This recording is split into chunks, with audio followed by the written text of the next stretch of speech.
एक बार एक व्यक्ति बिना बताए अपने काम पर नहीं गया, तो उसके मालिक ने सोचा इसकी सैलरी बढ़ा दी जाए तो ये बिना बताए छुट्टी नहीं करेगा और लगन से काम करेगा, और फिर उसे बिना बताए ही उसकी सैलरी बढ़ा दी गई। अगली बार जब उसे सैलरी ज्यादा मिली तो वह कुछ नहीं बोला और उसने चुपचाप वो पैसे रख लिए। कुछ महीनों बाद उसने फिर बिना बताए छुट्टी मार ली। मालिक को बहुत गुस्सा आया।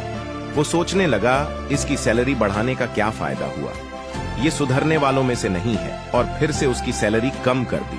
और फिर जब वो काम पर वापस आया तो उसे वही सैलरी दी जो उसे पहले मिलती थी। वो व्यक्ति इस बार भी चुपचाप ही रहा और कुछ ना बोला। मालिक को बड़ा आश्चर्य हुआ। उसने पूछा कि जब मैंने तुम्हारे एब्सेंट के बाद तुम्हारी सैलरी बढ़ा कर दी, तुम कुछ नहीं बोले, और आज मैंने तुम्हारे फिर से छुट्टी लेने पर सैलरी कम करके दी, फिर भी तुम शांत ही हो, इसकी क्या वजह है? तो उस व्यक्ति ने जवाब दिया, जब मैंने पहले छुट्टी करी थी तो मेरे घर एक बच्चा पैदा हुआ था।